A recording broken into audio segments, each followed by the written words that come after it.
이제 미국 대선이 약 6주밖에 남지 않은 시점에서 요즘 언론에 공화당 대선 후보 트럼프와 그리고 이제 민주당 대선 후보 해리스와 관련된 그런 뉴스, 그런 기사들이 계속 나오고 있죠. 대체로 이제 공화당이 아시다시피 정치적으로 보수적이고 그리고 민주당이 정치적으로 진보적입니다. 남의 나라 일이긴 하지만 세계 강국인 이제 미국의 일이기 때문에 우리나라를 포함해서 온 세계가 주목하고 있습니다. 한 국가의 대통령을 뽑을 때 경제, 외교, 교육, 윤리, 생명 등등에 대해서 각 후보가 내세우는 여러 가지 정책들을 우리가 고려해야 하는데 어떤 측면을 그 중에서 더 중요하게 여길지는 각 유권자마다 평소에 어떤 가치를 더 소중하게 여기는지에 따라서 각 후보에 대한 평가와 그리고 심지어 최종적인 선택까지도 달라질 정도로 영향을 주게 됩니다. 이 나라의 경제를 가장 우려하는 사람이라면 경제와 관련된 정책을 우선시할 것이고, 자녀의 교육 문제가 주된 관심사인 학부모라면 그러면은 교육과 관련된 정책에 초점을 맞추기 마련입니다. 자, 그렇다면 그리스도인은 이런 상황에서 어떤 가치를 토대로 어떤 측면을 더 우선시해야 할까요? 간단한 문제는 아니지만 그럼에도 불구하고 기본적으로 저는 성경이 더 명확하게 가르치고 강조하는 가치를 더 우선시하는 것이 마땅하다고 생각합니다. 그런 면에서 특히 이제 윤리와 생명에 관한 정책에 대해서 신중하게 생각할 필요가 있고 그것을 토대로 잘 평가를 해야 합니다. 좀 더 구체적으로 그리스도인들은 특정 후보가 아직 태어나지 않은 아기의 생명에 대해 어떤 입장인지에 대해서 민감해야 할 필요가 있습니다. 왜냐하면 그것은 그냥 남의 일이 아니기 때문에 그렇습니다. 참고로 현재 미국의 두 대선 후보 중 낙태에 대해 적극적으로 지지하는 후보는 민주당의 이제 해리스겠죠. 실제로 해리스는 이제 정부가 개인의 어떤 낙태권에 간섭할 그 어떤 권리도 없다는 입장을 고수하고 있습니다. 다 개인이 처음부터까지 언제 낙태를 하든 말든 너가 알아서 할 권리가 있다. 이렇게 그렇게 말합니다.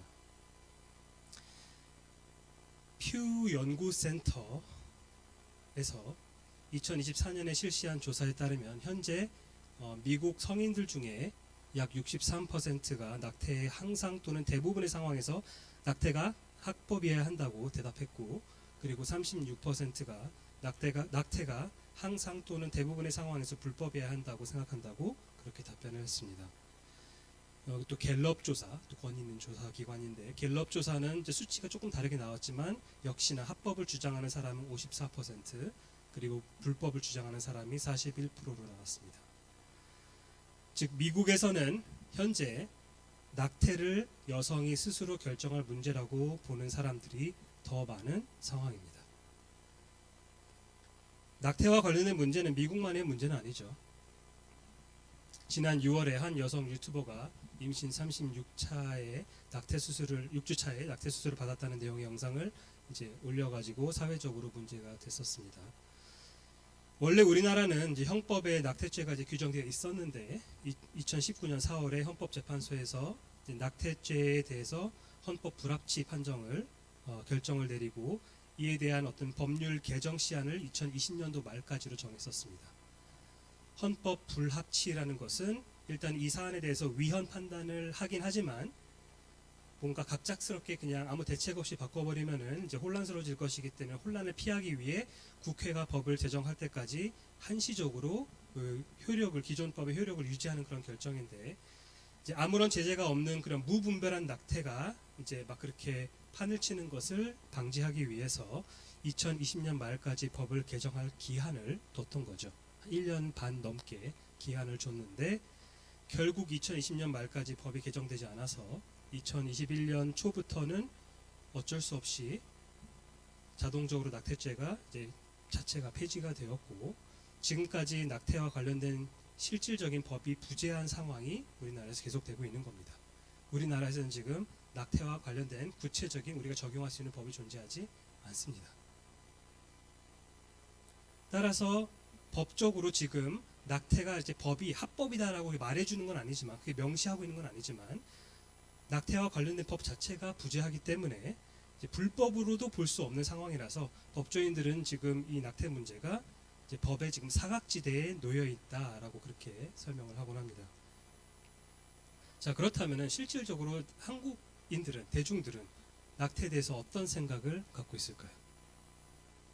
2022년 11월에 약 2년 전에 한국기독교사회문제연구원이 비개신교인 1000명과 그리고 개신교인 1000명을 대상으로 조사를 실시를 했는데, 비개신교인의 경우에는 아예 믿지 않는다고 말하는 사람들, 그런 경우에는 여성의 결정권이 더 중요하기 때문에 낙태에 찬성한다라고 대답한 사람은 77%였고, 그리고 반대로 태아의 생명이 더 중요하기 때문에 낙태에 반대한다고 대답한 사람이 23%였습니다.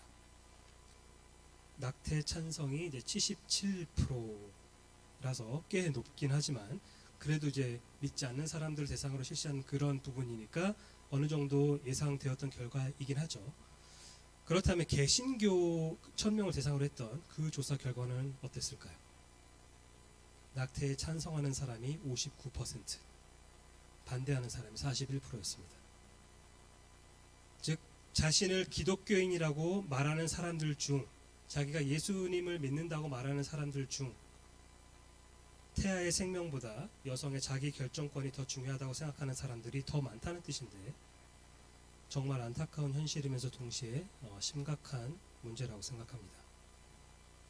이것은 많은 사람들이 여성의 뱃속에 있는 아기를 살해하는 것에 대해 양심의 가책을 느끼지 않을 정도로 우리 시대가 지금 악해져 있다는 것을 시사합니다.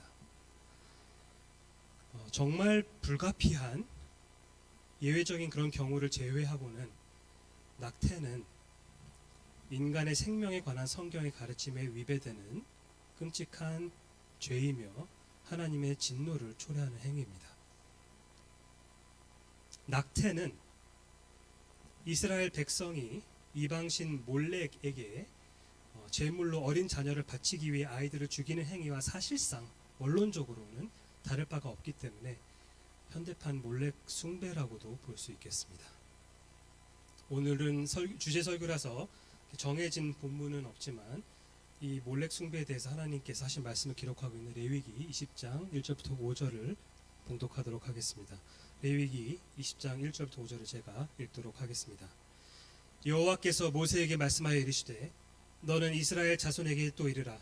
그가 이스라엘 자손이든지 이스라엘에 거류하는 거류민이든지 그의 자식을 몰렉에게 주면 반드시 죽이되 그 지방 사람이 돌로 칠 것이요 나도 그 사람에게 진노하여 그를 그의 백성 중에서 끊으리니, 이는 그가 그의 자식을 몰렉에게 주어서 내 성소를 더럽히고 내 성호를 욕되게 하였음이라. 그가 그의 자식을 몰렉에게 주는 것을 그 지방 사람이 못 본 채 하고 그를 죽이지 아니하면 내가 그 사람과 그의 권속에게 진노하여 그와 그를 본받아 몰렉을 음란하게 섬기는 모든 사람을 그들의 백성 중에서 끊으리라. 여호와 하나님의 경고였습니다.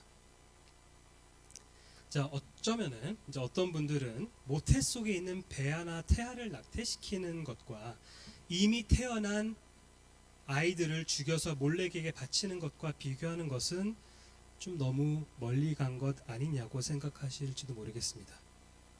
혹시 그런 생각이 드신다면은 아마도 출산 후의 아기는 완전한 생명체 또는 인격체로 자연스럽게 생각되는 반면에, 출산 전의 아기는 완전한 생명체 또는 인격체가 아니라고 생각되는 부분이 있기 때문에 그럴 겁니다. 그렇기 때문에 낙태와 태어난 아이를 죽이는 것은 다르지 않느냐라고 생각이 되는 거겠죠. 실제로 낙태를 찬성하는 진영의 핵심 주장은 아직 모태 속에서 발달 중인 배아 또는 태아는 아직 완전한 사람이 아니라 뭔가 잠재적인 사람에 불과하기 때문에 배아나 태아의 생명을 의도적으로 종결시키는 것은 살인이라고 볼 수는 없다는 겁니다. 왜냐하면 완전한 인간이 아니라고 보기 때문에. 참고로 이제 배아는 수정부터 8주까지의 발생 중인 개체를 말하고, 그 이후부터 8주 이후부터 출생할 때까지를 이제 태아라고 말합니다. 많은 낙태 찬송론자들은 아기가 다른 사람과 대체로 뭐 상호작용하거나 아니면 아기 스스로 도덕적인 어떤 행동을 수행할 수 없기 때문에 사람으로 간주할 수 없다라고 그렇게 주장을 하고는 합니다. 그래서 이제 많은 사람들이 이제 자기만의 기준이 있는 거죠. 그럼 언제부터가 이제 사람이 되는 거냐에 대해서 사람마다 기준이 다 다릅니다. 어떤 학자는 7주에서부터 12주 사이다. 어떤 사람은 아니다, 8주다. 아니다, 어떤 사람들 경우에 따라 옛날에 우리는 또 22주부터, 그리고 또 미국 같은 경우에 전에는 이제 출생 후부터 약간 이런 식으로 기준이 다 제각각입니다. 그래서 이러한 생각을 바탕으로 낙태 찬송론자들은 원치 않는 임신의 경우에 낙태를 허용해야 된다. 왜냐하면 엄마 뱃속에서 아직 자라고 있지만 아직 출산하지 않은 그 아기는 온전한 생명이 아니기 때문에, 완전한 사람이 아니기 때문에 이렇게 주장합니다. 그러나 성경은 한 사람으로서의 생명은 수정이 이루어진 순간부터 시작된다라고 증언을 합니다. 자, 여러 가지 근거 구절들이 있어서 하나씩 살펴볼 건데, 먼저 첫째로 창세기 25장 22, 23절 한번 보겠습니다. 거기 보시면은 두 아들 에서와 야곱이 어머니 리브가의 뱃속에 있을 때 뭐라고 묘사되냐면 서로 싸우는 것으로 묘사되고 있습니다. 그리고 이들이 훗날에 이제 두 민족, 이제 복수의 사람들의 그 집단인 민족을 이룰 것으로 예고하고 있는 거죠. 이와 같이 사람을 지칭하는 표현, 아들들, 민족, 인간을 우리가 보통 가리킬 때 사용하는 그런 표현들, 그리고 심지어 더 나아가 활발한 활동을 보여주고 있는 그 표현, 서로 싸우다, 이런 표현을 토대로 우리는 이 본문에서 모태 속에 있는 에서와 야곱이 지금 인격체로 간주되고 있음을 알 수가 있습니다. 물건 취급을 하지 않는다는 거죠, 성경이. 더 나아가 로마서 9장 13절에서 바울이 하나님께서 내가 야곱은 사랑하고 에서는 미워하였다고 말씀하셨다고 기록을 하는데, 그것은 그들이 태어나기 전에 이루어진 하나님의 택하심과 관련된 말씀이기 때문에, 그러니까 그들이 태어나고 나서 하는 걸 보니까 에서 좀 마음에 안 드네, 내가 에서를 미워하고, 야곱 마음에 드네, 야곱을 사랑하고, 그게 아니라 아직 태 속에 있을 때부터, 아직 태어나기 전에 했던 표현이 말씀이기 때문에 하나님께서는 그들을 태어나기 전부터 인격체로 여기셨음을 의미합니다. 자, 둘째로 출애굽기 21장 22절부터 25절을 보면은 임신부에게 사고로 생긴 상해에 관한 법이 명시되어 있습니다. 임신한 어떤 여성에게 실수로 인해서 다른 사람들의 어떤 다툼 속에서 상해를 입었을 때 어떻게 율법적으로 처리를 해야 되느냐. 자, 개역 개정에서는 제가 이렇게 대괄호 안에 넣은 건 제가 살짝 바꾼 건데, 개역 개정에서는 22절에 낙태라는 단어를 사용해서 번역을 했습니다. 그런데 사실 문자적으로는, 히브리어 자체를 문자적으로 번역하면은 그냥 아이가 나오다라는 뜻입니다. 아이가 나오다, 그런 뜻이기 때문에 여기서는 꼭 죽은 채로 나왔다라는 낙태라는 표현으로 꼭 번역해야 될 이유는 없습니다. 그래서 꼭 죽어서 낙태된 것으로 볼 필요는 없고, 오히려 조산의 개념으로 보는 성경학자들과 영어 성경들이 꽤 있습니다. 그래서 이처럼 사고로 인해서 어떤 영구적인 피해 없이 조산할 경우에, 그러면 사고를 일으킨 사람이 벌금을 내므로써 배상을 해야 했던 겁니다. 아무런 영구적인 피해가 없이, 그러니까 아무도 죽지 않았을 때. 그래서 신학자 웨인 그루뎀이라는 사람이 있는데, 신학자 웨인 그루뎀은 기독교 윤리학이라는 책에서 이 벌금이 이제 내야 되는 벌금이 부주의하게 임신부와 아이의 생명이나 건강을 위험에 빠뜨린 행위에 대한 대가라고 그렇게 설명을 합니다. 부주의하게 임신부와 아이의 생명이나 건강을 위험에 빠뜨린 행위에 대한 대가다. 그 대가로서 벌금을 내는 것이다. 자, 그런데 그 다음에 23절부터 25절과 같은 본문을 보시면 거기서 사고로 인해 영구적인 피해가 발생한 경우에는 발생한 그 피해에 상응하는 처벌을 받아야만 했습니다. 그래서 특히 23절을 보시면은 생명에는 생명으로 라는 표현이 나오죠. 즉 이 법조항은 모태 속에서 상해를 입은 태아도 조산될 경우에 산모와 마찬가지로 법적인 보호를 받을 권리가 있는 존재로 여겼다라는 뜻입니다. 자, 셋째로 시편 51편 5절에서 다윗의 시죠. 앞서 간음죄를 고백했던 다윗은 5절에서 자신이 죄악 중에 출생하였고 어머니가 자신을 잉태할 때 자신이 죄 가운데 있었다는 사실을 인정합니다. 여기서 특히 우리가 주목해야 할 점은 여기 잉태하다라는 동사의 목적어가 무엇을 잉태했느냐? 그 목적어가 바로 인칭 대명사인 나이기 때문에 1인칭 대명사죠. 나이기 때문에 잉태의 즉각적인 결과가 사람임을 시사합니다. 다시 말해서 인칭 대명사라는 것은 사람을 지칭할 때 쓰는 대명사죠. 인칭 대명사는 사람을 가리킬 때 사용되는 단어이기 때문에 나라는 존재가 잉태되었다는 거라는 말이라면은 그 나는 사람이라는 뜻입니다. 지금 사람이 잉태되었다는 겁니다. 그뿐만 아니라 사람이 아닌 대상을 우리가 죄인으로 간주하진 않죠. 사람이 아닌 물건을 죄인이라고 말하진 않습니다. 그건 불가능한데 다윗은 잉태의 순간에 자기 자신이 죄인이라고 고백을 했기 때문에 다윗이 조금 현대과학적으로 말하자면 현대의학적으로 말하자면 수정체가 된 순간부터 그는 사람이었다는 겁니다. 자, 넷째, 방금 전에 언급한 것과 이제 비슷한 개념을 시편 139편 13절에서도 확인할 수가 있는데 다윗은 하나님께서 자기 속에 있는 부분을 지으셨다라고 노래를 하는데 이제 이것은 개역개정이 번역한 것처럼 몸의 내장을 의미할 수도 있지만 개역개정 내장을 이제 지으셨다라고 말하는데 그 내장을 의미할 수도 있지만 사람의 어떤 그런 비물질적인 중심부를 의미할 수도 있습니다. 왜냐하면 원래 문자적으로는 속에 있는 부분이라는 것이기 때문에 실제로 내 속에는 내장을 의미할 수도 있지만 좀 비물질적인 차원에서 내 어떤 중심, 사람으로서의 중심, 내 깊은 곳, 이제 이거를 의미할 수도 있는데 이 구절의 전반부와 이제 평행을 이루는 후반부에서 시편 같은 경우에 이렇게 전반부와 후반부가 이렇게 있을 때 보통 평행으로 이렇게 대꾸법을 이루는 경우들이 많이 있죠.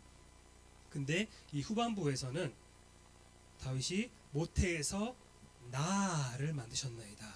나라는 인격체를 만드셨나이다 라고 말하는 것으로 보아 앞에 나왔던 그 속에 있는 부분들, 개역개정이 내장이라고 번역했던 그 부분을 사실은 내장이 아니라 다윗의 인격체를 상징하는 그의 중심부로 이해하는 것도 가능합니다. 자연스럽습니다. 그래서 다윗은 자신이 잉태되었을 때부터 사람이었다라고 분명하게 이해를 하고 있었던 것으로 보입니다. 자, 다섯째로 또 이사야서 49장 1절을 보시면은 여호와께서 태에서부터 나를 부르셨고, 그러니까 나를 부르셨고 내 어머니의 복중에서부터 내 이름을 기억하셨으며라고 나오는데, 자 여기서 나는 누구냐면은 여호와의 종입니다. 여호와의 종의 노래 중에 하나가 지금 여기 49장에 나오는데, 다시 말해 성육신을 위해 성령으로 마리아가 잉태한 예수님, 여호와의 종이 예수님이죠. 예수 그리스도인데, 근데 그 예수님의 그 인성, 곧 그분의 그 사람 되심도 마리아의 뱃속에서 시작된 것입니다. 그래서 왜냐하면 나라는 인칭 대명사를 또 쓰시기 때문에. 자, 여섯째로 신약으로 넘어가서 누가복음 1장 31절을 보면은 천사는 마리아에게 보라 내가 잉태하여 아들을 낳으리니 그 이름을 예수라고 하라라고 이렇게 말했었고, 뒤에 이제 35절에서는 그 예수를 이제 거룩한 아이라고 그렇게 불렀습니다. 자, 여기서 31절과 35절에서 아들 그리고 거룩한 아이 이런 것들 역시 사람을 가리키는 그런 용어인데, 이것은 단지 예수님이 태어난 후에 해당되는 그런 단어 개념이 아닙니다. 아이가 낳다라고 하니까 그 낳은 이후부터 아이가 되는 거 아니야, 그런 뜻이 아닙니다. 왜냐하면은 바로 다음 구절인 36절에서 엘리사벳도 늙어서 아들을 배었느니라 아들을 임신했느니라 라고 나오는데 엘리사벳도 아직 분만하지 않은 상황이죠. 엘리사벳도 아직 분만하지 않은 상황에서 임신해가지고 침례 요한을 이제 아들이라고 불렀기 때문에 침례 요한과 마찬가지로 예수님도 아직 임신 중일 때 이미 사람이셨음을 알 수가 있습니다. 다시 말해 그분의 성육신의 삶은 마리아의 뱃속에서 거룩한 아이로 잉태되었던 그 순간부터 시작된 것이라는 뜻입니다. 그렇기 때문에 뒤에 43절에서 엘리사벳은 마리아가 임신하자마자 마리아를 내 주의 어머니라고 부를 수 있었던 거죠. 마리아의 뱃속에 있던 생명은 잠재적인 사람이 아니라 엘리사벳의 주님이었던 겁니다. 그리고 일곱 번째로 누가복음 1장 41절부터 44절을 보시면은 특히 44절에서 엘리사벳의 뱃속에 있던 침례 요한이 마리아의 인사를 듣고 기쁨으로 뛰놀았다. 기쁨으로 뛰놀았다. 뱃속에 있는 아기가. 이렇게 나오죠. 그냥 움직이기만 했던 그런 것이 아니라 기계적인 움직이기만 한 것이 아니라 기쁨을 느끼며 움직였기 때문에 이것도 아이가 이미 뱃속에서 감정을 느끼는 인격체라는 사실을 알 수 있습니다. 더 나아가 엘리사벳은 자신의 뱃속에 있는 생명을 아이라고 불렀는데 이 단어는 그 생명을 인격체로 여기는 단어입니다. 자, 이 단어가 헬라어로는 이 아이라는 단어가 헬라어는 브레포스라는 단어인데 베드로전서 2장 2절에서는 갓난 아기 즉 출생 이후의 아기를 지칭할 때 사용되기도 했던 단어입니다. 이제 누가복음 1장에서는 엘리사벳에 관해서 이야기할 때는 이 브레포스라는 아이라는 단어가 뱃속에 있는 대상이었고 베드로전서에서는 출생한 아이였습니다. 똑같은 단어가 쓰인 겁니다. 즉 생명과 인격체와 관련된 문제에 있어서 신약 성경은 오늘날 많은 낙태 찬송문자들이 하고 싶어하는 것처럼 출생 전후로 막 구별해가지고 그렇게 나누지를 않습니다. 둘 다 아이라는 겁니다. 너무 당연한 이야기이지만은 사실은 오늘날 세상이 지금 너무 악하고 어두워서 도덕적으로 1 더하기 1이면은 2라는 굉장히 당연한 어떤 그런 현실들을 그렇지 않다라고 주장하는 경우들이 굉장히 많기 때문에 당연한 거를 왜 당연한지를 설명을 하지 않으면 안 되는 그런 안타까운 시대 속에 제가 살고 있습니다. 자, 성경 자체에도 이렇게 나왔기 때문에 그걸로 충분하지만 자, 교회사를 한번 잠시 생각해 보겠습니다. 교회사를 돌아보면은 대부분의 경우에는 교회는 아이의 사람됨이 아이의 인간됨이 잉태의 순간부터 시작된다는 그 견해를 줄곧 고수해 왔으며 그러므로 인해서 낙태를 당연히 살인행위로 여겨왔습니다. 1세기 후반에 기록된 고대 기독교 문서인 디다케에는 신약 성경이 끝나고 나서 한 100년 정도 후에 기록된 디다케라는 문서에는 뭐라고 나와 있냐면 낙태로 아이를 살인하지 말고 태어난 아이를 죽이지 말라. 이 디다케라는 책은 성경은 아니지만 교부들의 글들을 보면은 교부들이 성경과 함께 그냥 참고 문헌으로 종종 애용했던 그런 자료이기도 합니다. 그러니까 이거는 무슨 어디 아무도 모르는 구석에서 발견된 읽히지 않은 어떤 그런 고대 문서가 아니라 이제 이른 시기에 그 교회들이 신약 성경 1세기 이후에 많이 보고 공부하고 그걸로 인해서 영적 유익을 얻었던 오늘날 우리 치면 굉장히 양질의 신앙서적 같은 거라고 보시면 됩니다. 근데 이미 2세기 말쯤에도 이런 글귀가 있었다는 거죠. 또 2세기 교부였던 아테네의 아테나고라스라는 사람이 있었는데 아테나고라스는 뭐라고 말하냐면 낙태를 일으키기 위해 약물을 사용하는 여성은 살인을 저지르는 것이며 낙태에 대한 책임을 하나님께 물어야 할 것이니라.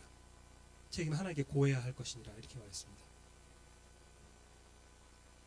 또 4세기 교부 존 크리소스톰 훌륭한 설교자로 알려진 크리소스톰은 낙태를 출산의 방을 살인의 방으로 만들고 출산의 방인 모태를 살인의 방으로 만들고 아이를 낳아야 할 여자가 그 아이를 도살하도록 무장시키는 행위 그게 바로 낙태다라고 이렇게 얘기했습니다.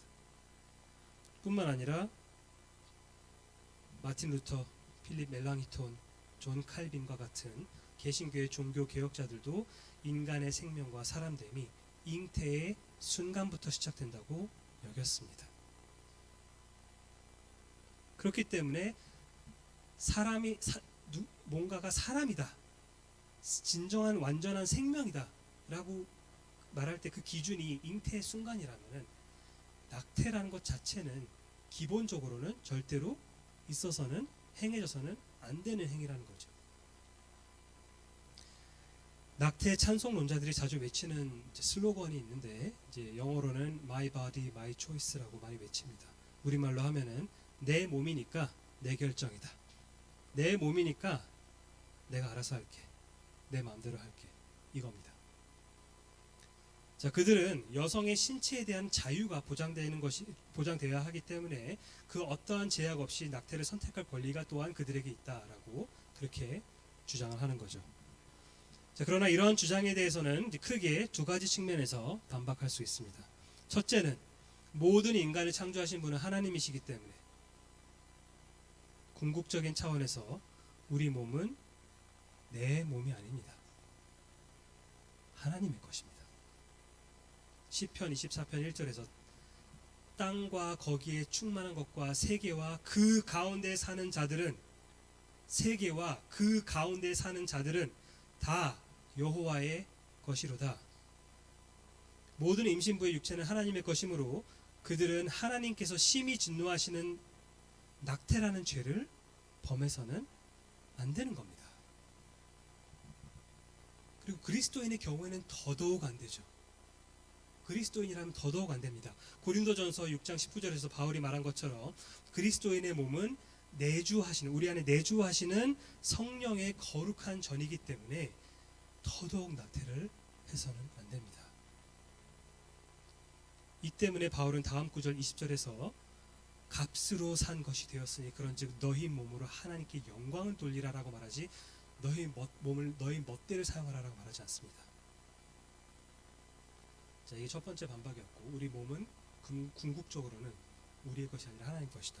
두 번째 반박은 수많은 성경 본문이, 아까 살펴봤던 수많은 성경 본문들이 모태속의 아기가 어떤 잠재적인 어떤 인간이 아니라, 인간이 될 수도 있고 안 될 수도 있는 그런 어떤 애매한 존재가 아니라 진정한 온전한 사람임을 증언하고 있기 때문에 뱃속의 아기는 엄마의 몸과는 구별해서 이해해야 된다는 겁니다. 구별해서 이해해야 되는 겁니다. My body, my choice가 아니라 그 안에 또 다른 누군가가 지금 살아있다는 거죠. 물론 아기는 모태 속에서 지내는 동안에 생리학적으로, 육체적으로 엄마의 몸에 크게 의존하죠, 당연히. 그렇다고 해서 그 아기가 근데 마치 무슨 맹장인 것 마냥 엄마가 마음대로 제거해도 되는 장기 중 하나로 볼 수는 없다는 겁니다. 오히려 아기는 별개의 생명이자 별개의 영혼입니다. 따라서 엄마는 태아의 안식처로서의 역할과 의무를 다해야 됩니다. 엄마는 아기를 어떤 죽이는 사람이 되어서는 안 되고 오히려 아기를 보호하고 양육해야 되는 그런 존재입니다. 자, 마치기 전에 낙태와 관련된 몇 가지 예상 질문들에 대해 간단하게 좀 다루려고 하는데, 첫 번째 예상 질문은 이제 태아에게 선천적인 결함이나 장애가 있다는 진단을 받게 될 경우에 낙태를 해도 괜찮을까요? 라는 질문인데, 아니죠. 아닙니다. 설사 그 진단이 100% 정확할지라도, 그리고 종종 오진 나옵니다. 근데 설사 100% 정확하게 진단을 한 것일지라도 출생 후에 결함이 있는 아이를 죽이는 것이 하나님께 범하는 죄이자 사회적으로도 범죄가 되는 것처럼, 출생 이후에 그런 어떤 장애인 아동을 죽이는 것 죄겠죠, 당연히. 그런 것처럼 선천적인 결함을 진단받아 아직 출생 전에 아기를 낙태하는 것도 옳지 않습니다.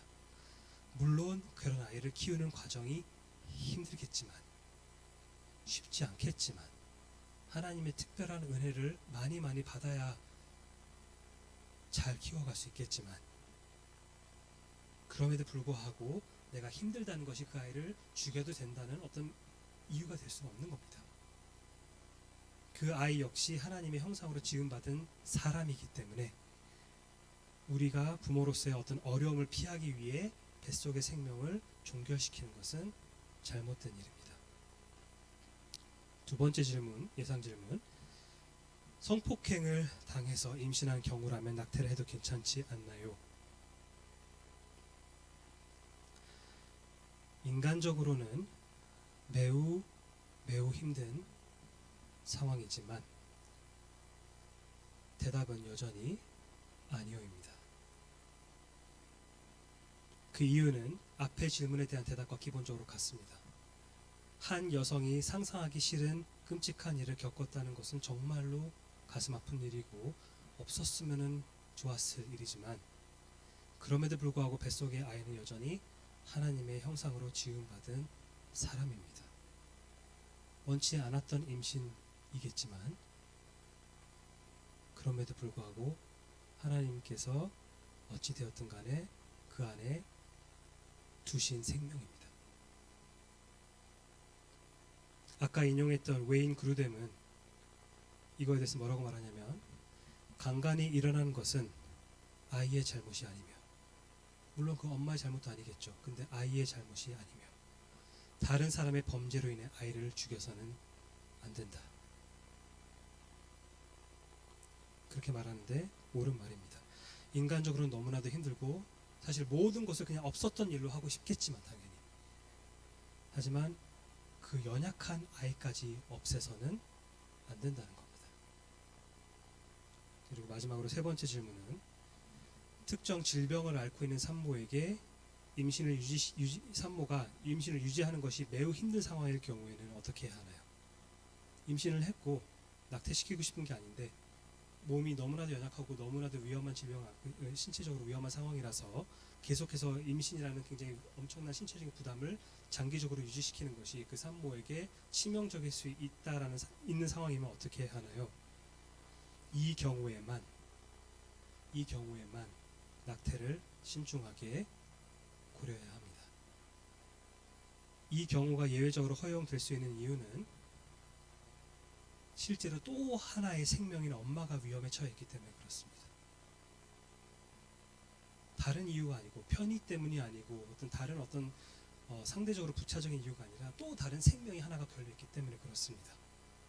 그리고 게다가 만약에 그 엄마가 자기 목숨을 희생해서 그 아이가 건강하게 태어날 수 있는 것이 보장만 된다면은 한번 다른 또 생각을 해볼 수도 있겠지만 아이의 탄생을 위해서 엄마가 목숨을 내놓을 수도 그런 걸 고려해볼 수도 있겠지만 그리고 실제로 그런 상황이 있을 수도 있겠지만 근데 일반적으로는 임신부가 사망하게 되면은 태아의 생명도 크게 위험해지죠. 같이 죽을 가능성이 굉장히 높습니다.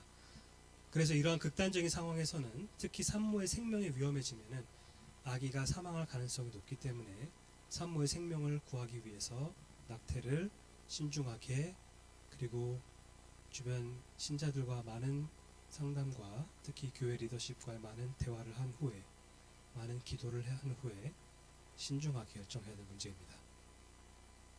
그리고 그렇게 했을 때 아직 이 세상에 빛을 보지 못하고 생명을 마감하는 그 아이는 하나님께서 예전에도 한번 다른 설교에서 언급한 적이 있었지만은 하나님께서 은혜로 아직 의식도 없고 아무것도 할 수 없는 그런 이 아이를 그 생명으로 영혼을 하나님께서 그리스도를 통해서 천국으로 안내해 주실 거라는 그 확신을 저희가 갖고 있으면은 우리가 이런 상황이 생겼을지라도 그 안에서 하나님을 신뢰하면서 평강을 찾을 수 있지 않을까 생각합니다.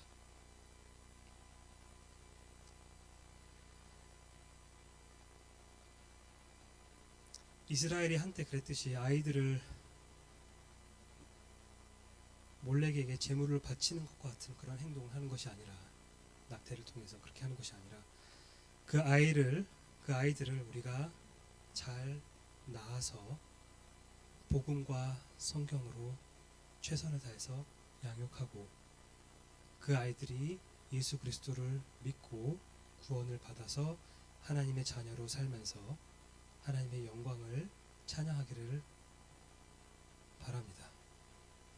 근데 낙태는 그 모든 분을 원천적으로 봉쇄시키는 끔찍한 행위이기 때문에 우리가 이 사회가 어떻게 돌아가는지를 우리가 어떻게 통제하는 데는 굉장히 한계가 있지만은, 하지만 적어도 그리스도를 믿는 신자들은 생명의 하나님께서 우리에게 생명을 주셨을 뿐만 아니라 우리에게 그리스도 안에서 영원한 생명을 주신다는 것을 알고 있는 그리스도인들은, 우리는 여성의 자기 결정권에 손을 들어주는 것이 아니라 그 아이의 생명을 더 우선시해야 됩니다. 우리가 그리스도인으로서 이 사실은 당연하지만 요즘에 아까 통계로도 봤듯이 당연하지 않게 돌아가고 있는 이 현실을 안타까워하면서, 하지만 우리부터 이거에 대한 바른 가치관을 가지고 있고, 그리고 주변에 잘못된 생각하고 있는 그런 신자들이 있다면은 우리가 성경을 통해서 잘 설득해서 생각을 바꾸도록 도와줘야 됩니다. 자, 이 아이들이 낙태로 희생되는 것이 아니라 살아나서 자라고 구원받아서 하나님을 찬양하기를 바라는 마음으로 다 찬양하여라 찬송가 21장 함께 부르도록 하겠습니다.